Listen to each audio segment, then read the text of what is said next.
యెషయా గ్రంథము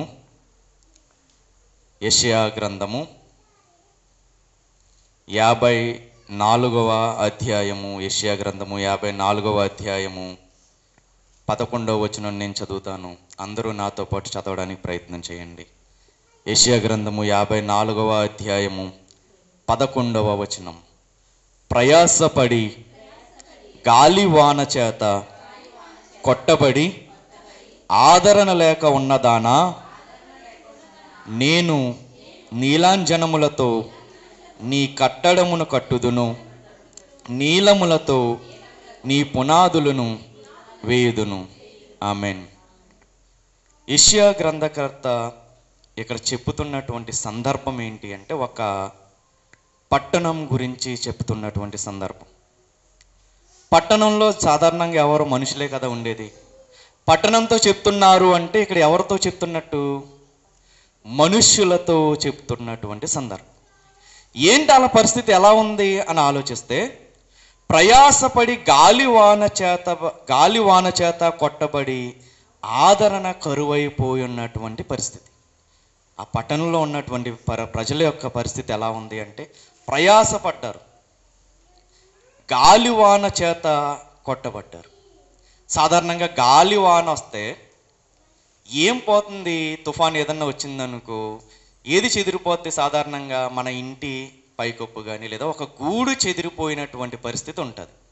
వాతావరణంలో వచ్చే మార్పుల వల్ల వచ్చిన తుఫాన్ ఏం చేస్తుందంటే, గూడు చెదిరిపోయేటట్టు చేస్తే, బ్రతుకులో చెలరేగినటువంటి తుఫాను ఒక మనిషిని ఏం చేస్తుందంటే గుండె చెదిరిపోయేటట్టు చేస్తుంది. వాతావరణంలో వచ్చే తుఫాన్ ఏమో ఇంటిని చెదరగొట్టేటట్టు, గూడు చెదరగొట్టేటట్టు చేస్తుంటే, మా బ్రతుకులో చెలరేగినటువంటి తుఫాను ఒక గుండె చెదిరిపోయేటటువంటి పరిస్థితికి దారితీస్తుంది. ఆ విషయాన్ని ఇక్కడ చెప్తున్నారు. ఏంటది? ప్రయాసపడి గాలివాన చేత కొట్టబడి ఆదరణ లేక ఉన్న దానా అని పిలుస్తున్నాడు దేవుడు. ఎలా ఉంది వీళ్ళ పరిస్థితి? వీళ్ళకు వచ్చిన కష్టాల వల్ల చెదిరిన పరిస్థితుల్లో ఉన్న జీవితాన్ని చూసి ఆ చుట్టూ ఉన్న వాళ్ళు కనీసం ఎలా ఉన్నారో అడగలేనటువంటి పరిస్థితి వీళ్ళది. గాలివాన చేత కొట్టబడ్డారు. గాలివాన అంటే జీవితంలో చెలరేగినటువంటి కొన్ని తుఫాను వల్ల చెలరేగినటువంటి జీవితం, తుఫాను వల్ల అస్తవ్యక్తమైనటువంటి జీవితం, తుఫాను వల్ల విలువను కోల్పోయినటువంటి జీవితం. ఒక్కొక్కసారి మన బ్రతుకును మనం ఆలోచిస్తూ ఉంటే మన జీవితంలో కూడా ఖచ్చితంగా ప్రతి ఒక్కరి జీవితంలో కొన్ని అలజడులు అనేవి సర్వసాధారణం. అసలు ఎవరిని మనం తట్టి చూసినా నా జీవితంలో ఎటువంటి అలజడి లేదు, నేను సుఖంగా ఉన్నానని చెప్పే మనిషి ఎక్కడన్నా ఉంటాడా? ఉండడు. ఎవరి జీవితాన్ని మనం తట్టి చూసినా ప్రతి ఒక్కరి జీవితంలో ఏదో ఒక అలజడి, ఏదో ఒక గాలివాన లాంటి పరిస్థితి. మనకు కలుగుతున్నటువంటి కొన్ని శ్రమల వల్ల మన చుట్టూ ఆదరణ చూపేవారే కరువైపోయిన పరిస్థితులు మనకు ఒక్కోసారి చోటు చేసుకుంటాం. కష్టాల్లో ఉన్నప్పుడు ధైర్యం ఇచ్చేవారు కూడా మన జీవితంలో ఒక్కొక్కసారి దూరం అయిపోతారు. అసలు పరిస్థితి ఎలా ఉందో పట్టించుకుందామన్న నాదుడు కూడా మన చుట్టూ ఎవ్వడు ఉండడు. అలాంటి వాళ్ళతో దేవుడు చెప్తున్నాడు, ప్రయాసపడ్డావు, గాలివాన చేత నీ జీవితం కొట్టబడిన నీ జీవితంలో ఆదరణ చూపేవారే కరువైపోయిన దానా. నీతోనే దేవుడు అంటున్నాడు ఏంటి అంటే, నీకున్న కష్టాలను బట్టి నీ చుట్టూ ఉన్న వాళ్ళు నిన్ను విలువ లేకుండా మాట్లాడుతుంటే, నిన్ను విలువ తీసేసినట్టుగా మాట్లాడుతుంటే, నీకు ఏమాత్రమో గౌరవం ఇవ్వకుండా తృణీకరించినట్టుగా గనక మాట్లాడుతుంటే, నీతోనే దేవుడు అంటున్నాడు, ఆదరణ లేక కరువై ఉన్నదానా, నిన్నే పిలుస్తున్నాడు ఏమని? నేను నిన్ను నీలాజనముతో నీ కట్టడను కడతాను, నీలములతో నీ పునాదులను వేస్తాను. ఏంటి ఈ నీలములు ఏంటి అని మనం ఆలోచిస్తే, ఆదరణ కరువైపోయింది. ఎందుకు కరువు అవుద్ది ఆదరణ?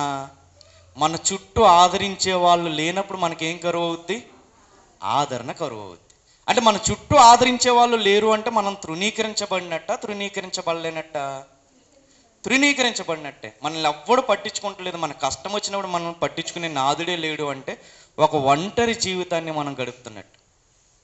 అంటే ఒక విలువ లేనటువంటి పరిస్థితుల్లో నిన్ను నీ చుట్టూ ఉన్న వాళ్ళు కొలుస్తుంటే, దేవుడు మాత్రం ఏమంటున్నాడు? నీలములతో నీ పునాదులను నేను వేస్తాను, నీలాంజనములతో నీ కట్టడలను నేను కడతాను అని అంటున్నాడు.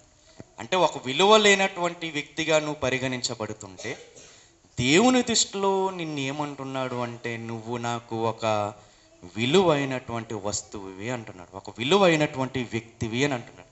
ఎలా చెప్పగలం మనం విలువైనటువంటి వ్యక్తి అని దేవుడు అంటున్నాడని ఎలా చెప్పగలము అంటే, ఇక్కడ వాడబడిన రెండు పదార్థాలు ఉన్నాయి. ఏంటి అంటే నీలాంజనములు అని ఒకటి ఉంది, నెక్స్ట్ దాని కింద నీలములు అని ఉంది. నీలాంజలము అంటే ఎలాంటిది అంటే, కొన్ని ఫారిన్ కంట్రీస్లో కొన్ని సముద్రాలను మనం చూస్తున్నప్పుడు ఒక రకమైనటువంటి బ్లూ కలర్ ఉంటుంది, స్కై బ్లూ కలర్ అంటారు, చాలా లైట్ కలర్ బ్లూ కలర్ ఉంటుంది. అటువంటి దాన్ని మనం ఏమంటాము అంటే నీలాంజనము అని అంటారు. నీలములు అంటే ఎలాంటిదంటే ఒక డార్క్ కలర్, ఒక డార్క్ బ్లూ కలర్ ఉన్న దాన్ని ఏమంటారంటే నీలాంజనము అంటారు. అయితే ఇది విలువైందా? మరి విలువైందా అని మనం ఆలోచిస్తే, ఈరోజు గ్రాము గోల్డ్ ఎంత ఉంది రేటు? ఈరోజు ఒక గ్రాము గోల్డ్ ఎంత రేటు? గ్రాము 7300 7400 రన్ అవుతుంది. 10 గ్రాములు వచ్చేసి 75,000. కొంతమంది కొన్ని సోర్సెస్ ఏమంటున్నాయంటే ₹1,00,000 అయ్యే ఛాన్సెస్ కూడా ఉన్నాయండి. ఒక గ్రాము గోల్డ్ 7,400 లేదు 7,500 ఎట్టు కొనడానికే మనం అటు ఇటు చూస్తుంటే, ఈ నీలము అని రాయబడి ఉంది కదా, ఈ నీలం అనేది ఎలాంటిది అంటే రత్నాలన్నిటిలో కల్లా రారాజు అని అంటారు. ఈ నీలాన్ని ఏమంటారు అంటే కింగ్ ఆఫ్ జెమ్ స్టోన్ అని అంటారు. రత్నాలు ఉంటాయి కదా, ఆ రత్నాలన్నిటిలోకెల్లా రారాజు ఏంటి అంటే నీలం. ఈ నీలం వచ్చేసి 1 గ్రాము ఎంత ఉంటుంది అంటే చాలా తక్కువ, ఎంత అంటే 1,32,000. 1 గ్రాము నీలం ఖరీదు ఎంత అంటే 1,32,000 రూపాయలు. అంత విలువైన దాంతో పునాది వేస్తాను అని అంటున్నాడు. అంటే ఒక వ్యక్తి జీవితంలో మనం దేవుని దృష్టిలో విలువైన వాళ్ళమా కాదా? లోకం నిన్ను చిన్న చూపు చూడొచ్చేమో, నీ జీవితంలో వచ్చిన కొన్ని తుఫాన్ల వల్ల లోకం నిన్ను చిన్న చూపు చూడొచ్చేమో, కానీ ఆదరణ లేక ఉన్న దానితో మాట్లాడుతున్న మాట ఏంటి అంటే, ఆదరణ కరువైన వాళ్ళతో దేవుడు మాట్లాడుతున్న మాట ఏంటి అంటే, నువ్వు నా దృష్టిలో చాలా విలువైన దానవు, నువ్వు నా దృష్టిలో చాలా విలువైన దానవు. సాధారణంగా మనం ఆలోచిస్తే పెళ్ళిళ్ళలో కొన్ని బట్టలు పెడతారు, మనం కొనేటప్పుడే మనం వెళ్ళిపోతాం, షాప్ దగ్గరికి వెళ్ళినప్పుడు అంటాం ఏంటి అంటే చీరలు కావాలని కానీ ఆడు ఫస్ట్ అడిగే మాట ఏంటి? పెట్టుబడికా లేదంటే ఏదన్నా అకేషన్కా? పెట్టుబడికి పెట్టే చీరలు ఎవరన్నా కాస్ట్లీ చీరలు కొంటారా? కాస్ట్లీ చీరలు ఎవరికి కొంటారు? ఎవరికి కొంటారు? బాగా దగ్గర సంబంధం ఉన్న వాళ్ళకే మనం ఏం చేస్తాం? కాస్ట్లీ చీరలు పెట్టగలుగుతాం. కాస్త దూరంగా ఉన్న వాళ్ళకి ఏం చేస్తాం? మనం పెట్టుబడి చీరలని కొన్ని ఉంటాయి తక్కువ ఖరీదైనవి, అవి పెడతాం. దేవుడు ఇక్కడ ఖరీదైన వస్తువులతో నిన్ను అలంకరిస్తాను అని అంటున్నాడంటే, దేవుడి దృష్టిలో మనం విలువైన వాళ్ళమా కాదా? ఆయనకి సన్నిహితంగా ఉన్న వాళ్ళమా కాదా? లోకం నిన్ను తృణీకరించొచ్చేమో, కానీ దేవుడు ఏమంటున్నాడంటే నిన్ను నేను విలువైనటువంటి వస్తువుగా నేను చూస్తున్నాను, విలువైన వస్తువులతో నేను నిన్ను అలంకరిస్తాను అంటున్నాను. అలా దేవుడు మనల్ని అలంకరించాలి అంటే, అసలు తుఫాను మన జీవితంలో చెలరేగినటువంటి పరిస్థితుల్లో, అలజడులు మన జీవితంలో చెలరేగినటువంటి పరిస్థితుల్లో మనం చేయవలసిన పని ఏంటి? బైబిల్లో ఒక భక్తుడు ఉన్నాడు. ఆయన ఏమంటారు అంటే, క్రైస్తవ సమాజంలో ఆయన ఏమంటారంటే భక్తిలో శిఖరము అని అంటారు.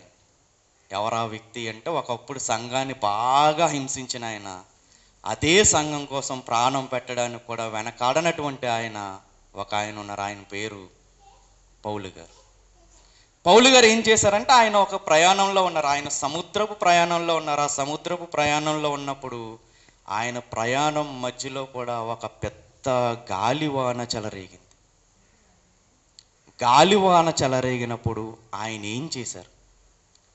ఆ చెలరేగినటువంటి ఆ పరిస్థితులు మనకి ఏం నేర్పుతున్నాయి అని మనం జాగ్రత్తగా ఆలోచించగలిగితే, అపోస్తుల కార్యములు 27వ అధ్యాయము, అపోస్తుల కార్యములు 27వ అధ్యాయము 21వ వచనం నుంచి చదువుతాము. 20-21 కలిపి ఉంటుంది. కొన్ని దినములు సూర్యుడైనను నక్షత్రములైనను కనబడక పెద్ద గాలి మా మీద కొట్టినందున ప్రాణములతో తప్పించుకొందుమను ఆశ బొత్తిగా పోయెను. వారు బహుకాలము భోజనము లేక ఉన్నందున పౌలు వారి మధ్యను నిలిచి, అయ్యలారా, మీరు నా మాట విని క్రేతు నుండి బయలుదేరకయే ఉండవలసినది, అప్పుడీ హాని నష్టము కలగకపోదును. నెక్స్ట్ మాట కూడా చదువుతాం. ఇప్పుడైనను ధైర్యము తెచ్చుకొనిడని మిమ్మును వేడుకొంచున్నాను. ఓడకే గాని మీలో ఎవని ప్రాణమునకు హాని కలుగదు. ఏం చెప్తున్నారు ఇక్కడ పౌలు గారు? ఆయన ఒక ప్రయాణంలో ఉన్నారు. ఏ ప్రయాణము అంటే ఇటలీ వెళ్ళే ప్రయాణంలో ఉన్నారు. ఇటలీ అంటే రోమా పట్టణానికి వెళ్ళే ఒక ప్రయాణంలో ఉన్నప్పుడు ఆయన ఏం చేశారంటే ఒక ఓడ ఎక్కి సముద్ర మార్గం గుండా వెళ్ళవలసినటువంటి పరిస్థితి. జాగ్రత్తగా వినాలి. ఇందులో నుంచి మనకి ఏమి ఆత్మీయ పాఠాలు దేవుడు నేర్పాలనుకుంటున్నాడు? ఆయన ఎక్కడున్నారు? ఏ ప్రయాణంలో ఉన్నారు? సముద్రంలో ఓడ ప్రయాణంలో ఉన్నారు. ఓడ ప్రయాణం స్టార్ట్ చేసి అలా నడుస్తూ ఉంటే, ఓడ అలా నడుస్తూ ఉంటే వాళ్ళ జీవితంలో ఏం జరిగింది అంటే, వాళ్ళ ప్రయాణంలో ఏం జరిగింది అంటే ఒక పెద్ద గాలివాన వచ్చింది. ఒక పెద్ద గాలివాన వచ్చిందంట. అక్కడ వాడుతున్న మాట ఈయన ఏమంటున్నారు? 20వ వచనం. ఆ ప్రయాణం వల్ల ఆ చోటు చేసుకున్న గాలివాన వల్ల వాళ్ళకి ఏం కనపడలేదంట చాలా రోజులు. సూర్యుడైనను నక్షత్రయనములైనను కనబడలేదు.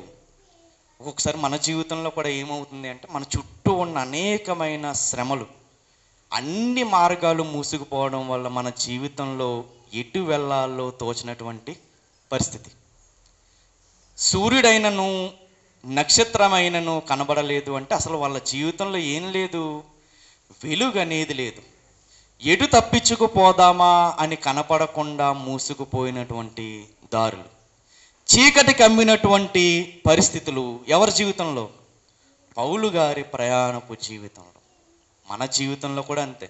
మన బ్రతుకు ప్రయాణంలో ఒక్కొక్కసారి చెలరేగినటువంటి తుఫానులు, మన జీవితంలో చెలరేగినటువంటి అలజడులు ఏం చేస్తాయి? ఎటు మనం వెళ్ళాలా అని ఏ మార్గము తెరవబడనటువంటి పరిస్థితుల్లో మనం ఉంటాం.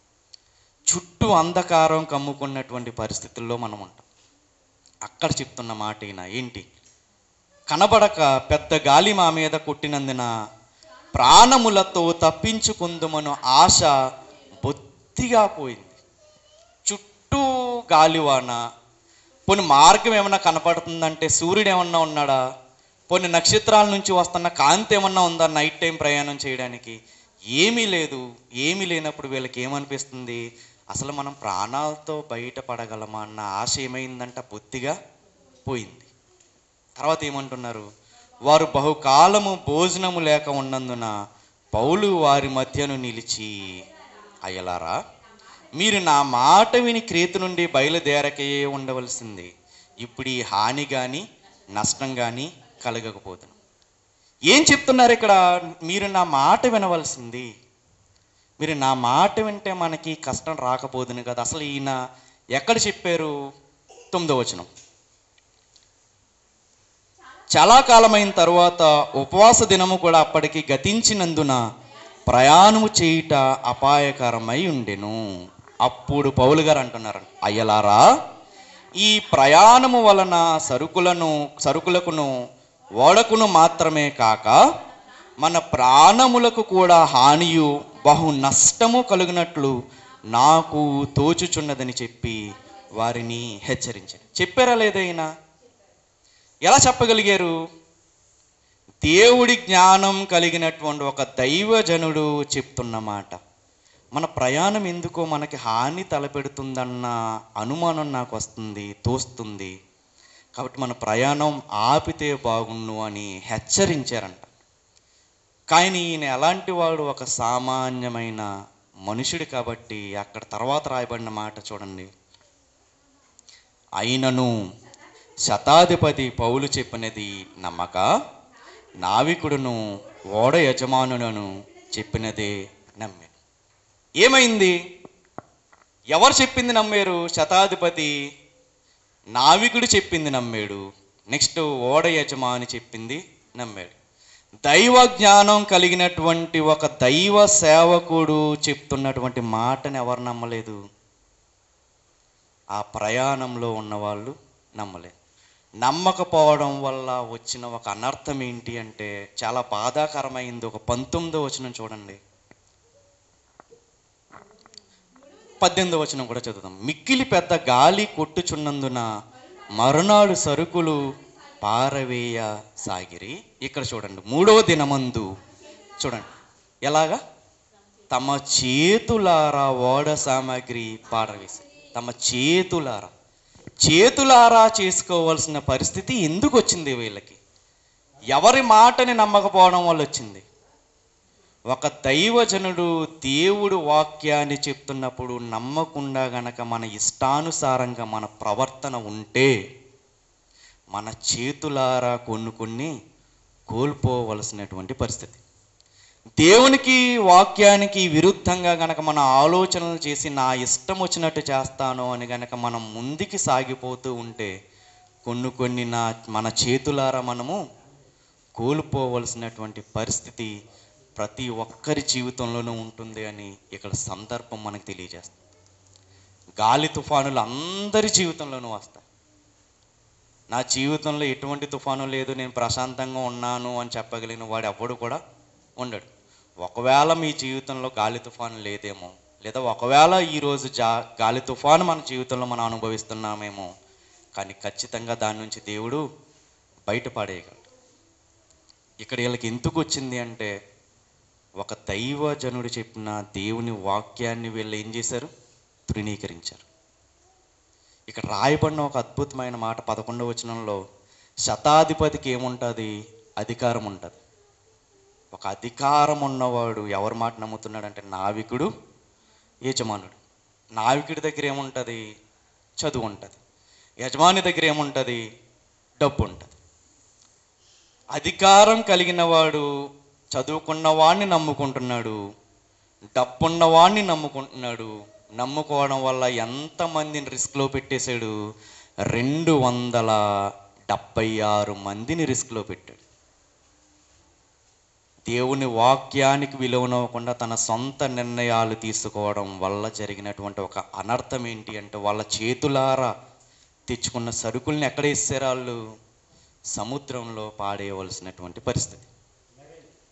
ఇక్కడ ఏం చెప్తున్నారో చూద్దాం. 21వ వచనం లాస్ట్ మాట, ఇప్పుడు ఈ హానియు నష్టమును కలుగకపోదు.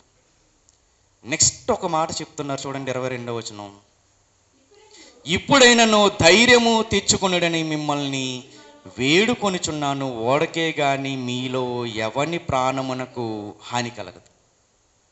ఈ మాటను మనం ఆలోచిస్తే కష్టంలో ఉన్నప్పుడు ఆదరించాలి కదా, పౌలు గారు ఆదరించాలి కదా. నేను చెప్పిన మాట వినకపోవడం వల్ల ఈ నష్టం కలిగింది అని మనకు అనిపిస్తుంది. చదువుతున్నప్పుడు దిప్పి పొడవడం అంటారు కదా, అసలే కష్టాల్లో ఉన్నారు, నేను చెప్పకపోవడం వల్ల ఇలాగే జరిగింది. ఇక్కడ అలా మనకి పౌలు గారు మాట్లాడుతున్నట్టుగా కనపడతారు. కానీ పౌలు గారి క్యారెక్టర్ ఏంటి అంటే ఆయన సంఘంతో పంచుకున్న ఒక మాట చూస్తే ఆయన క్యారెక్టర్ అర్థమవుద్ది. తెస్సలోనికీయులకు రాసిన మొదటి పత్రిక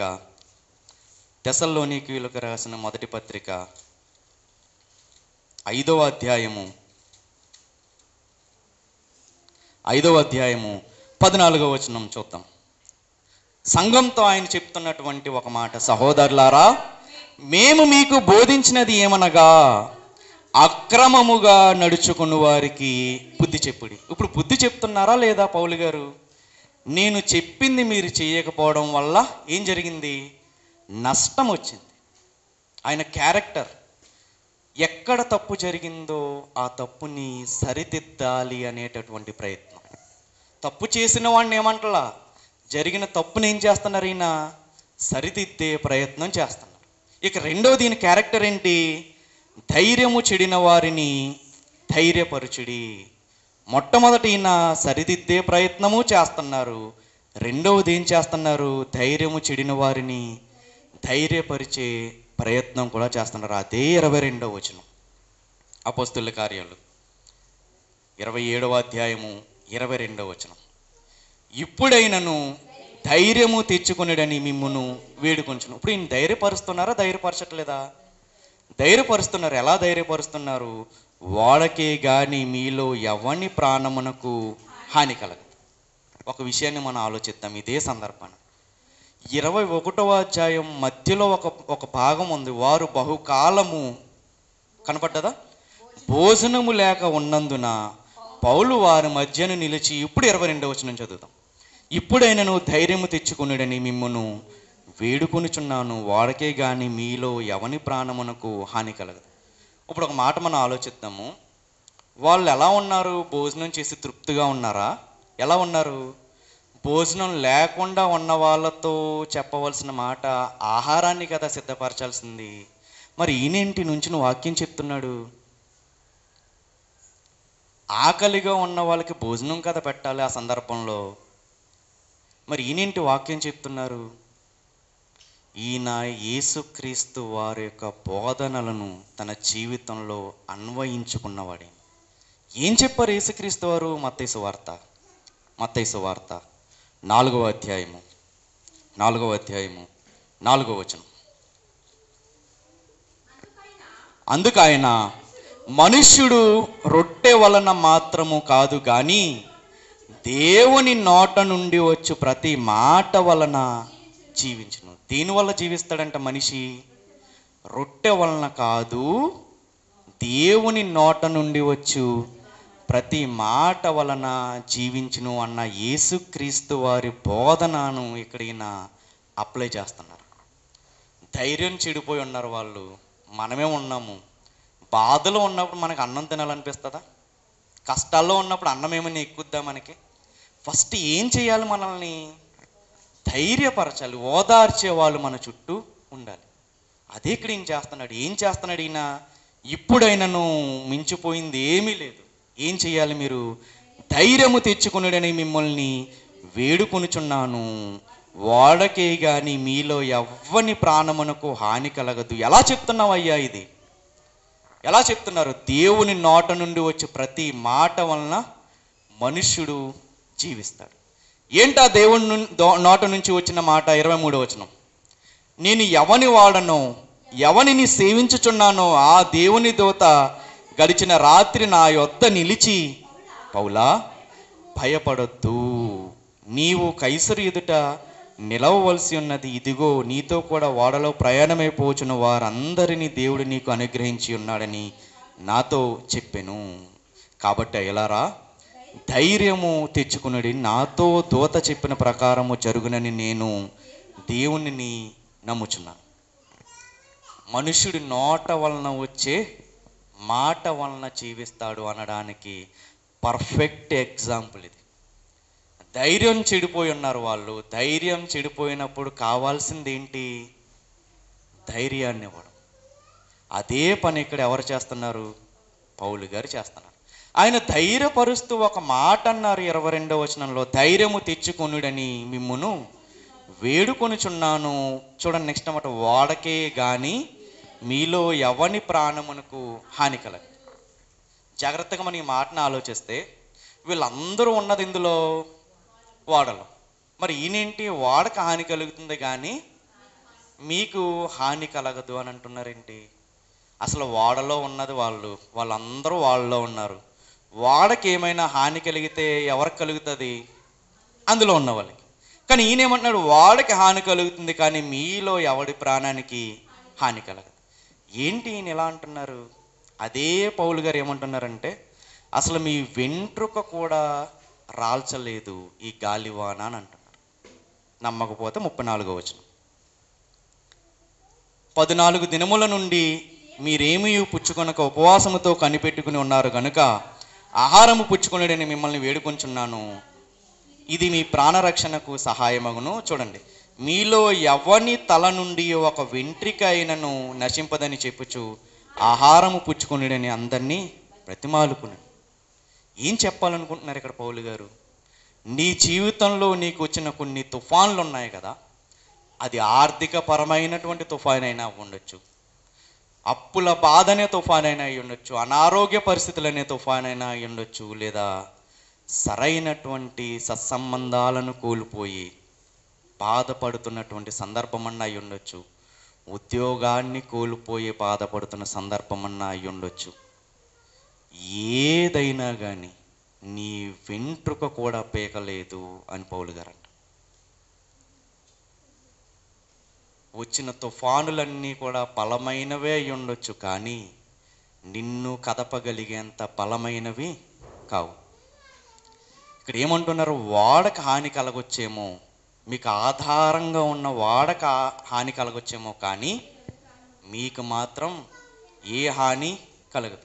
ఒక్కొక్కసారి మన జీవితంలో కూడా కొన్ని ఆధారాలు పడిపోయినట్లుగా మనకు అనిపిస్తాయి. ఒక్కటి మాత్రం గుర్తుపెట్టుకోండి, ఏంటి అంటే మనకున్న ఆధారాలన్నీ పడొచ్చేమో, కానీ మనల్ని మాత్రం ఎవడు కూడా పడగొట్టలేదు. మనకున్న డబ్బుని పడగొట్టొచ్చేమో, లేదా మనకున్న ఉద్యోగాన్ని పడగొట్టొచ్చేమో, కానీ మనల్ని మాత్రం ఎవడు కూడా పడగొట్టలేడు. ఒక దేవుణ్ణి నమ్ముకుని, ఒక యేసుక్రీస్తు వారి విలువైన రక్తం ద్వారా కడగబడినటువంటి ఏ విశ్వాసిని ఎవ్వడు కూడా కదపలేడు. అలా ఎవడూ మనల్ని కదపకుండా ఉండాలి అంటే మనం చేయవలసినటువంటి పని ఏంటి? ఇక్కడ చెప్తున్న మాట ఏంటి అంటే, నా మాట మీరు వినలేదు. వాక్యాన్ని మనం ఏం చేయాలి? విని పాటించేవారిగా ఉండాలి. మన జీవితంలో ప్రతిరోజు ప్రార్థన ఉండాలి.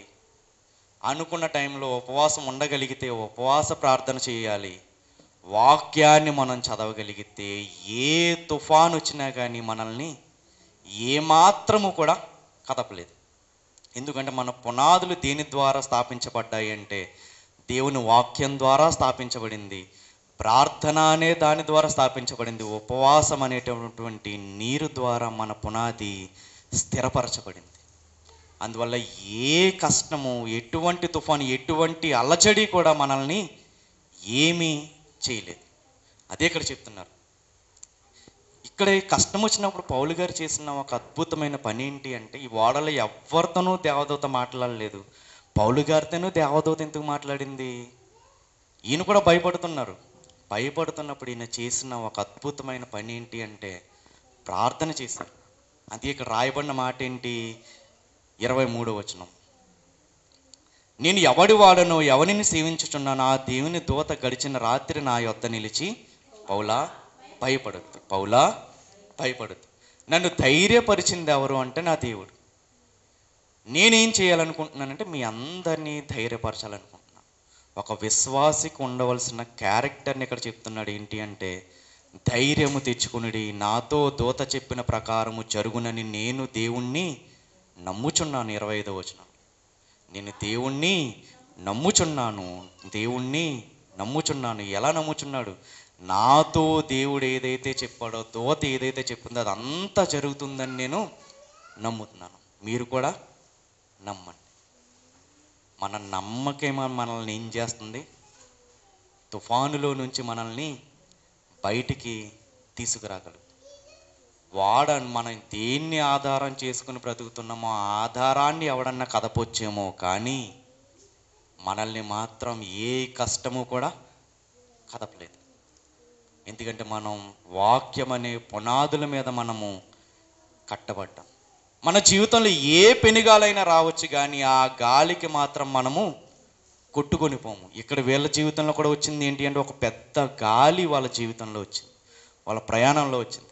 మన ప్రయాణంలో కూడా ఒక్కొక్కసారి దేవుడే అనుగ్రహిస్తాడు కొన్ని వాటిని, కొన్ని తుఫానులను. ఆయన చిత్తానుసారంగానే మన జీవితంలో కొన్ని తుఫానులు వస్తూ ఉంటాయి. మనం అనుకుంటాము, నేను ప్రతిరోజు ఉదయాన్నే లేచి ప్రార్థన చేస్తున్నాను కదా, నేను ప్రతిరోజు వాక్యం చదువుతున్నాను కదా, నా జీవితంలోనే ఎందుకు ఇన్ని కష్టాలు అనుకున్నామా లేదా? ప్రతిరోజు వాక్యం చదువుతున్నాను, చాలా నిష్టగా ఉంటున్నాను, దేవుడు చెప్పినట్టుగా ఉంటున్నాను, దేవుడితో సహవాసం చేస్తున్నాను, ఏంటి నా జీవితంలో ఇన్ని కష్టాలు, ఎంత చిన్న వయసులో ఏంటి నాకు ఈ అనారోగ్యాలు, ఏంటి నాకు ఈ కష్టాలు, నా వయసుకు మించిన భారాలు ఏంటి అని గనక ఒకవేళ బాధపడుతుంటే, సమస్యలనే తుఫానులు మన చుట్టూ ఉంటుంటే, వాళ్ళతో యేసుక్రీస్తు వారు చెప్తున్న ఒక సందర్భం ఉందా చూసి ముగించుకుందాం. మార్కు సువార్త 4వ అధ్యాయము, మార్కు సువార్త 4వ అధ్యాయము 35వ వచనం.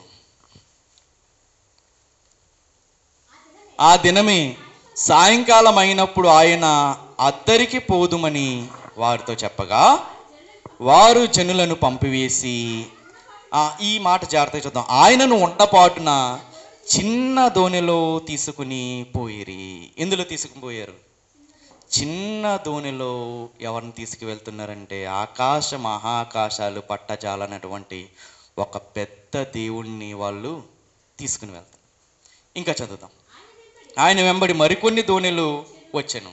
ఇప్పుడు ఎన్ని దోణులు వెళ్తున్నాయి? యేసుక్రీస్తు వారు ప్రయాణం చేస్తున్న దోణి వెళ్తుంది, ఇంకా వాటితో పాటు మరికొన్ని దోణిలు కూడా ఆ సముద్రంలో ప్రయాణం వస్తున్నాయంట. నెక్స్ట్, అప్పుడు పెద్ద తుఫాను రేగి ఆయన ఉన్న దోణి మీద అలలు కొట్టినందున దోణి నిండిపోయింది.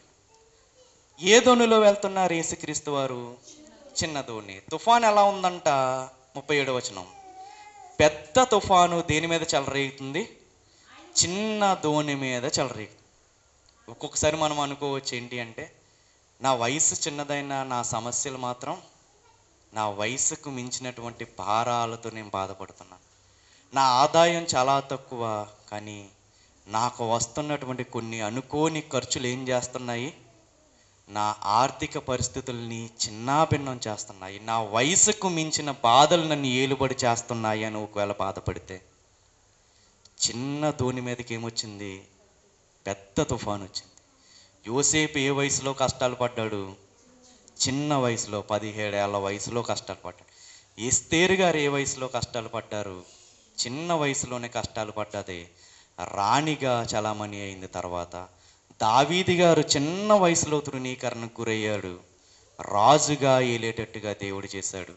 రూతు గారి విషయం చూసుకుంటే చిన్న వయసులోనే అందరినీ కోల్పోయింది, కానీ ఒక సామంతురాలు అయ్యేటట్టుగా దేవుడు చేశాడు. యేసుక్రీస్తు వారు చిన్న వయసులో కష్టాలు అనుభవించారు, కానీ లోకాలన్నీ ఆయన్ని కూల్చేటట్టుగా దేవుడు చేశారు. ఈరోజు మన జీవితంలో కూడా చిన్న వయసులోని ఏంటి నాకు ఈ కష్టాలని కనుక బాధపడుతుంటే, పెద్ద తుఫానులు ఏంటి నా జీవితంలో అని కనుక బాధపడుతుంటే, నేను దేవుడితోనే కదా సహవాసం చేస్తానని ఏంటి నా జీవితంలో ఇన్ని రకాల తుఫానులు వస్తున్నాయి అని కనుక బాధపడితే, ఒకటి నమ్మవలసిన విషయం, తుఫానులు మన జీవితంలో వస్తున్నాయంటే మన దోణిలో ఎవరున్నట్టు?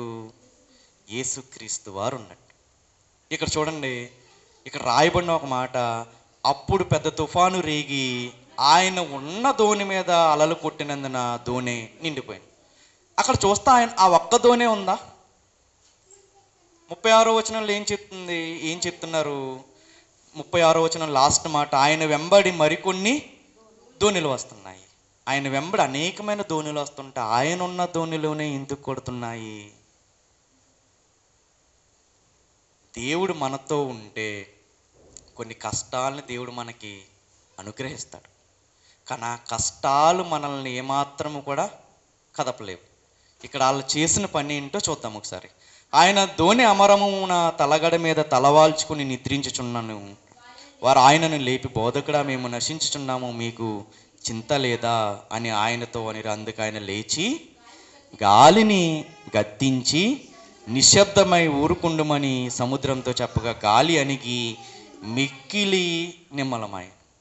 అంతకుముందు సముద్రం అంటే ఖచ్చితంగా అలలు ఉంటాయో ఉండవా? తుఫాను రేగేసరికి ఆ చిన్న అలలు కూడా ఏమైపోయినాయి? నిమ్మలమైపోయినాయి. ఈయన గద్దించేసరికి ఏమైనాయి? నిమ్మలమైపోయినాయి. అందుకే దేవుడు ఏం చేస్తాడు? ఒక్కొక్కసారి మన జీవితంలో ఆయన చిత్తానుసారంగా ఏం చేస్తాడు? కొన్ని కష్టాలు గుండా మనల్ని పంపుతూ ఉంటాడు. ఒక్కొక్కసారి మన జీవితంలో అనారోగ్యం అనే తుఫానుని రేపుతాడు, ఆర్థిక ఇబ్బందులనే తుఫాను రేపుతాడు, భార్యాభర్తల మధ్య సరైనటువంటి అవగాహన లేకుండా, సంబంధం లేకుండా గొడవలనే తుఫాను రేపుతాడు, బంధువుల మధ్యలో సరైనటువంటి బంధుత్వం లేనటువంటి తుఫానులు రేపుతాడు, రక్త సంబంధుల ప్రేమ కూడా కరువైపోయినటువంటి పరిస్థితుల్లోకి మనల్ని తీసుకువెళ్తాడు. కానీ అవేమీ కూడా మనల్ని ఏమీ చేయలేవు. ఏమన్నా చేసినాయి ఈ దోణిలో వాడ నిండిపోయిన తర్వాత? ఇక్కడ ఆ దోణి మొత్తం నీళ్ళతో నిండిపోయినప్పుడు ఏమన్నా దోణి మునిగిపోయిందా? మునిగిపోలా. వీళ్ళు ఏం చేశారంటే, కష్టం వచ్చినప్పుడు ఆ శిష్యులు ఎవరిని లేపారు? యేసుక్రీస్తు వారిని లేపారు. మనం కూడా ఏం చేయాలి? మన కష్టం వచ్చినప్పుడు ఎవరి దగ్గరికి వెళ్ళాలి? మనం దేవుడి దగ్గరికే మనం వెళ్ళాలి. దేవుడి దగ్గరికే మనం వెళ్ళాలి. కీర్తనల గ్రంథం అలా దేవుడి దగ్గరికి వెళ్తే ఆయన లేస్తే గనక ఏమవుతుంది? కీర్తనల గ్రంథము 68వ అధ్యాయం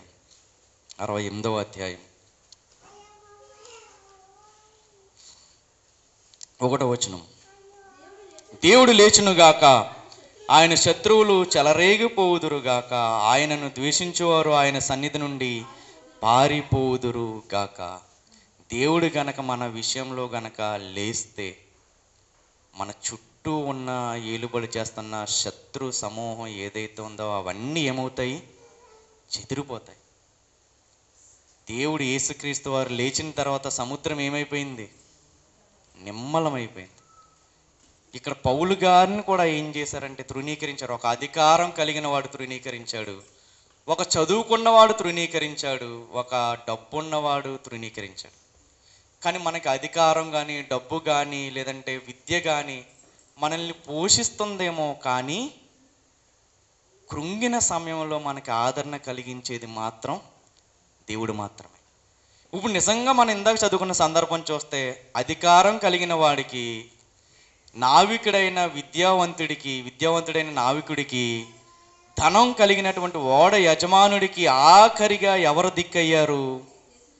దేవుడే దిక్కాడు. దేవుడు వాక్యమే దిక్కయ్యింది. ఎవరు కృంగిన స్థితిలో ఉన్న ఆదరణ కలిగించేది ఏదన్నా ఉంది అంటే అది దేవుని వాక్యం మాత్రమే. కీర్తనల గ్రంథము 107వ కీర్తన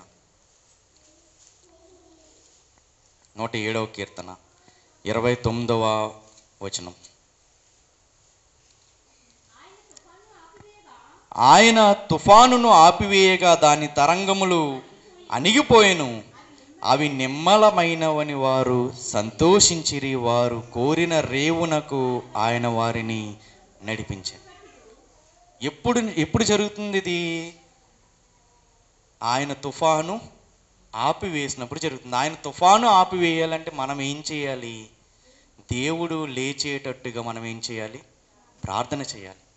మన పట్ల దేవుడు గనక లేస్తే ఏమవుతుందని మనం కోరుకున్న వాగికే మనము నడిపించబడతాం.